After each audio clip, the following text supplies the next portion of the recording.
Hey everybody, welcome to Microbiomes 2.7, writing a final argument. This is it, and this is our last lesson before our test. So this is what it's all been leading up to.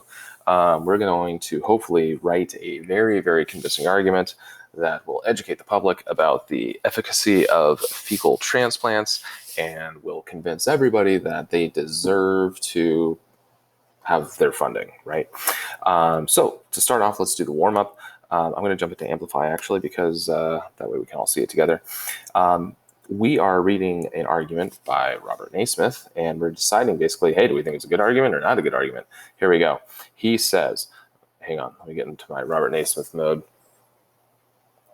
Fecal transplants will make people sick. My evidence is that I think poop is gross. And everyone knows that poop does not contain anything healthy. Not bad, right? That wasn't too bad. So what you have to do right now is Senator Naismith making a convincing argument? Why or why not? Hey, can we all just say right now, no, that's not a convincing argument. But it's your job to tell me why it's not a convincing argument based on what we've been talking about in class. So go ahead and do that and then come back to me. Next, we're going to be using the reasoning tool again. We've used this in a previous lesson, but we're going to be using it with some different evidence and different claims. But first of all, hey, did you think Senator Naismith's argument was convincing? Why or why not? We will discuss this in our class. I'm looking forward to hearing some of your responses. The senator claims fecal transplants will make people sick, but he doesn't back up his claim with any scientific evidence, does he? He says, I think poop is gross, and that's not evidence. That's his opinion. When we talk about evidence, we're talking about data, things we have collected from experiments, not just one experiment, but an experiment we've done over and over and over and over again. This is the type of evidence that we're looking for, not just somebody thinks poop is gross. Anyways, moving on. We're going to be using the evidence gradient again. Now, you've already used this in our last lesson where you were looking at subclaims 2 and 3, and you had evidence that you were trying to put in order of the most convincing evidence or most compelling evidence to least compelling evidence. So you've actually already done this. You don't have to go back and do it again as long as you remember where you put that evidence. But now we're going to be using the reasoning tool. Okay, so everyone's going to be completing their own reasoning tool. Oop, I hear sirens. Let me pause it real quick. Maybe they'll go away. Well, I don't hear them anymore. So let's jump into Amplify actually really quick to take a look at what we're going to be doing. In number 2, activity 2, the first thing you're going to do is you're going to talk about tell us which of the subclaims, subclaim 2 or 3, were you working with yesterday? Mr. Wiggin, I don't like the one I was working with yesterday. Can I change? Yeah, sure. Go ahead. That's fine. Extra work for you, but, it builds character, right?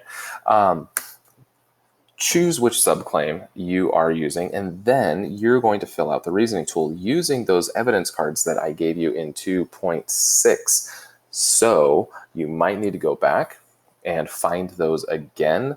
If I'm really nice, I will attach them to this lesson as well, but don't count on it. You might have to go back, okay? So you're going to do your best job filling out this reasoning tool. Your evidence goes here. You might want to jump all the way over to the therefore. This is where the claim goes. So whichever of these 2 claims that you chose, you're basically writing that in the therefore box, okay? Evidence here, and then why does the evidence back up the claim? Why does this matter? How does it support the claim? You're going to go into detail about that. And again, I think this middle column is the hardest part. It seems to be most challenging for most people. But go ahead, take your evidence, and I would be happy if you had 3 pieces of evidence. That would make me happy. You don't have to fill out this entire thing. But if you had 3 pieces of evidence, I'd say, hey, you're good, you're solid. Okay, go ahead and do that and come back to me. All right, so we filled out our reasoning tool. Now we're going to use the reasoning tool to write final argument paragraphs. So remember, here was our main claim, right? A fecal transplant can work to cure a patient infected with very harmful bacteria, such as C. difficile, in many different ways. We've already written an argument for the food and space claim, but now we're going to write one for either subclaim 2 or subclaim 3 about immune cells or gut mucus. That sounds really great, right? Gut mucus. Anyway, so in Amplify, what you're going to do is I am in activity 3. You're going to scroll on down. You're going to choose which of these claims, right? Choose from the box here.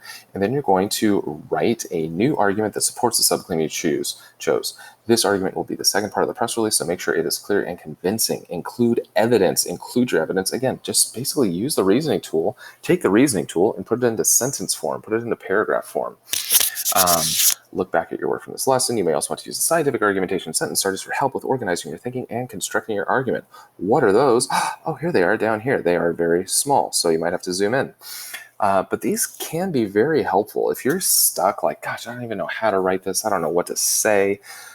Use one of these as like a prompt for you. The evidence that supports my claim is, is blah, blah, blah, blah. My first piece of evidence, the evidence shows, and then describing how the evidence supports the claim. So this is helping us for reasoning, right? If this, then this. This is important because based on the evidence, I conclude that. So use those, again, if you're getting stuck, but write your paragraph right here. And this is just for subclaim 2 or subclaim 3, whichever one that you chose. Okay, I think that's it for the slides. We talked about that. And yeah, there's the sentence starters too. So go ahead, write your paragraphs and come back to me. All right, activity 4 is the homework where you're going to read and revise your final argument, the one that you just wrote. So you're basically going to go back and ask yourself some questions. Let's go ahead and take a look at that in Amplify. So I'm in activity 4, lesson 2.7. The first one is, it says, read your new argument and evaluate it based on the criteria below. Select how well you completed each task. I stated the claim clearly. Did you state the claim clearly? That's kind of easy because the claim is already written out for you, right? So you can almost write it out again, word for word. How about this? I included evidence to support the claim. Did you include evidence? I know we've been talking about it, but I also know that oftentimes students will still leave out the evidence and they'll just put the claim. So if you say, well, not at all, or if you say definitely, but you didn't add any evidence, that's going to be a problem. So read it carefully. Did you add evidence from those evidence cards, from the readings, etc.? And then lastly, I made my reasoning clear by explaining how the evidence supports the claim. So remember, this is the reasoning part of our reasoning tool.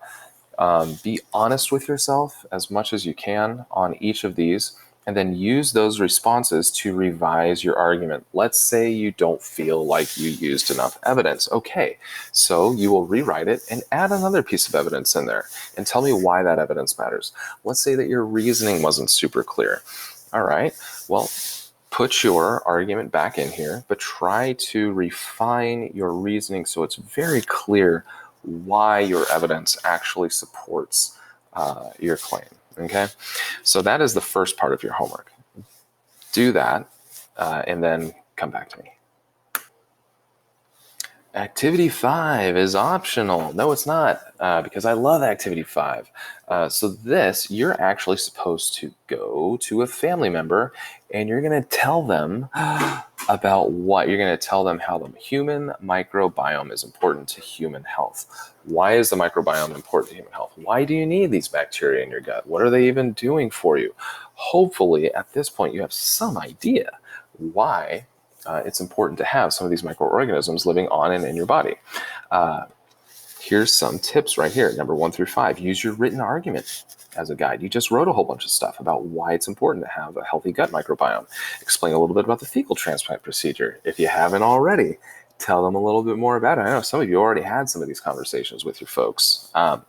Try to answer any questions the person has about your explanation. This is great because they'll probably ask you some stuff. Try to answer it. And if you don't know the answer, try to find it out. Try to go back to our work that we've done or look it up. When you're finished, ask the person what they learned about the human microbiome and then record a summary of their answer right here. So have them tell you what they learned, and then you can write that down right here. This is not what you learned. This is what they learned from you. Okay? So, hey, that's it. Test is our next lesson, and hopefully you will feel prepared for that, and I will try to prepare you as much as possible next time we meet. All right. Good luck, and I'll see you next time.